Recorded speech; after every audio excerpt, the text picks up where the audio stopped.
Hello my soul family, कैसे हो आप सब। आज मैं आपके लिए बहुत इंटरेस्टिंग सी रीडिंग लेकर आई हूँ। मैं आपको बताने वाली हूँ कि जो आपके विरोधी हैं कैसे अब वो बेचैन हो रहे हैं, कैसे उनको पल पल घुटन हो रही है, बेचैनी हो रही है क्योंकि उनका कर्मा हिट कर रहा है उनको। तो वो क्यों इतने दुखी हो रहे हैं, आखिर क्या हो गया है जो इतने बेचैन हैं। तो रीडिंग स्टार्ट करने से पहले आपको बता दूँ, ये रीडिंग जनरल है, किसी की भी पर्सनल नहीं है। आपकी एनर्जी पिक करके ये रीडिंग करती हूँ, तो आपसे जितना पार्ट रेजोनेट होता है उतना ही अपने लिए समझना है, बाकी नेक्स्ट सोल के लिए। और अगर आप लोगों से रेजोनेट हो तो प्लीज़ मुझे कमेंट करके ज़रूर बताएं। आप लोग कमेंट करते हो तो मुझे आपकी एनर्जी मिलती है, जिसको पिक करके मैं रीडिंग करती हूँ। तो चांसेस हैं कि आपके लिए रीडिंग जो नेक्स्ट आएगी वो 100% रेजोनेट होगी। तो चलिए ठीक है, अब रीडिंग स्टार्ट करते हैं। मैंने कार्ड्स पहले ही शफल कर लिए हैं, उसमें से पिक करे हैं कार्ड। तो जो कार्ड आए हैं उससे ये फील हो रहा है कि अभी ना आपका ऑरा बहुत इंक्रीज़ हो गया है। जैसे पहले एक तरीके से आप बहुत जल्दी हर्ट हो जाते थे और बहुत जल्दी आप दुखी हो जाते थे, अब वो चीज़ है नहीं। सामने वाले ने बहुत, थर्ड पार्टी जो है उसने बहुत एफर्ट करे कि आप टूट जाओ, किसी भी तरह आप रोने लगो, किसी भी तरह आप हेल्प मांगो, बट वैसा कुछ हुआ नहीं। तो उन्होंने कहीं ना कहीं अपने कर्म खराब करे आपको दुख पहुंचाने के लिए। उनकी मंशा ये थी कि कैसे भी करके आप उनसे मदद मांगे, कैसे भी करके आप दुखी हो, कैसे भी करके आप ऐसी स्थिति में आए कि आप कि वो मदद करें, वो बड़े इंसान साबित हों। और ये सब सोच उन्होंने अपने लिए ही ख़राब कर ली, क्योंकि ये दिख रहा है कि अभी उनका जो जिस हिसाब से कार्ड पिक हुआ है ना, इतना बेकार समय आ रहा है। कहीं ना कहीं आपको न्याय मिल रहा है अब। जी हाँ, आपका समय अच्छा है, आपको न्याय मिल रहा है। और मतलब उनका जैसे एकदम से समय ना बदल गया है, बिल्कुल चेंज हो गया है।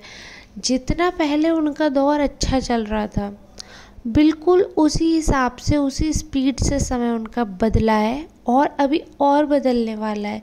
वो बिल्कुल कहते हैं ना, आसमान से बिल्कुल नीचे आ गिरे हैं। और अब कहीं ना कहीं उन्हें ये चीज़ का एहसास भी है कि वो आपके वक्त बदलने का इंतज़ार कर रहे थे, बट वक्त उनका ही बदल गया। और ईश्वर ना आपका साथ दे रहा है। उनके रंग जो हैं वो धीरे धीरे सब पहचान रहे हैं, क्योंकि वो बहुत, ये जो थर्ड पार्टी है ना, बहुत मीठा बोलने वाले और अपनी बातों में लोगों को फंसाने वाले इंसान है। मतलब ये अगर किसी से कोई बात करते हैं तो इनकी बात इतनी प्रभावशाली होती है कि लोग इनकी बातों में ईजिली आ जाते हैं। और बहुत बार ऐसा हुआ है कि आप भी इनकी बातों में फंसे हो, इतनी पावर है इनकी बातों में थर्ड पार्टी की। तो इतने प्रभावशाली इंसान का वक्त बदलना बहुत मुश्किल बात होती है। पर देखो, ईश्वर आपको न्याय दे रहा है। उन्होंने आपके साथ बुरा किया ना, आपके लिए बुरा सोचा। अरे अगर आप किसी का अच्छा नहीं कर रहे हो तो नॉर्मल रहो, आप बुरा तो मत सोचो।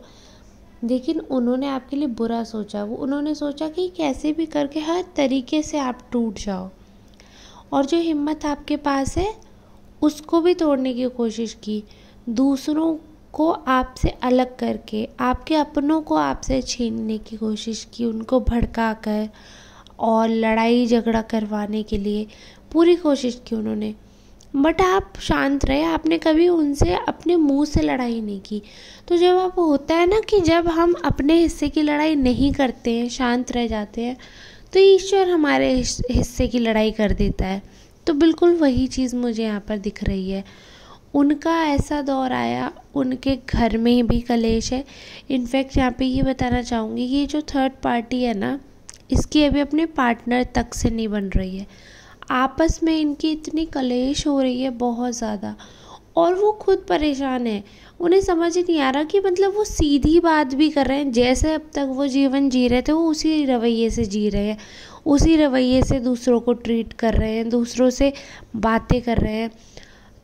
तो अचानक ऐसा क्या हो गया कि उनके दिन पलट गए। वो खुद हैरान है कि हुआ क्या। मतलब अब तो वो सीधी बात भी कहते हैं, 4 लोगों में जो पहले प्रभावशाली हुआ करती थी, आज वो हंसी का पात्र बन गए हैं, क्योंकि कोई उनकी बात को गंभीरता से ले ही नहीं रहा है।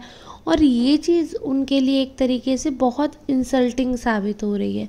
वो ये चीज़ डाइजेस्ट ही नहीं कर पा रहे हैं, उन्हें अच्छा ही नहीं लग रहा है कि कहाँ उनकी इतनी इज्जत होती थी कि वो कुछ बात कहते थे, लोग उसे मान लेते थे, और आज लोग हंस देते हैं उनकी बात पे और उल्टा उनको समझाते हैं। तो जो उनका प्रभाव था वो पूरी तरीके से ध्वस्त हो गया, ख़त्म हो गया। अब कोई ज़्यादा उनसे इम्प्रेस है नहीं, सब समझने लगे हैं कि अरे ये तो ढकोसले थे, ये तो बड़ी बड़ी बातें करते हैं, दूसरों का बुरा चाहने वाले हैं। तो कहीं ना कहीं जो लोग उनकी बातों में आकर आपसे दूर हो रहे थे, वो लोग भी कहीं ना कहीं उनके असली रंग जान गए हैं। और आपने नोटिस किया होगा कि अब लोग लौट कर आपके पास आ रहे हैं और उस थर्ड पर्सन की बुराई कर रहे हैं कि अरे उसने आपके बारे में ऐसा कहा, अरे वो तो ऐसा था।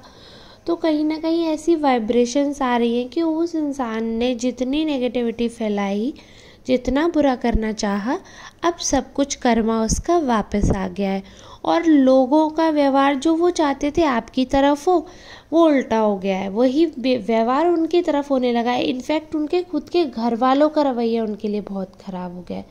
तो बस आपके लिए तो ईश्वर ने हाथ उठा लिए हैं, तो अब आपको तो कुछ सोचने की ज़रूरत ही नहीं। तो समय का चक्र ऐसा घूमा है कि जैसी करनी वैसी भरनी हो गई है। यानी कि कहते हैं ना, बुरा करोगे, बुरा सोचोगे तो बुरा ही होगा। तो बुरे काम का बुरा नतीजा, ऐसे लोगों को ऐसे ही सीख मिलती है कि दूसरे का बुरा सोचते हैं तो अंत में उनका खुद का ही बुरा हो जाता है। चलिए ठीक है, अब आप अपने दुश्मनों का नज़ारा देखिए और मुझे मैसेज में ज़रूर बताइएगा आसपास ऐसे कितने विरोधी हैं जिन्हें आपके लिए ईश्वर ने दंड दिया है, उनके कर्मों का दंड उन्हें मिला है। ठीक है, और अब मैं मिलती हूँ आपसे नेक्स्ट रीडिंग में। तब तक के लिए धन्यवाद।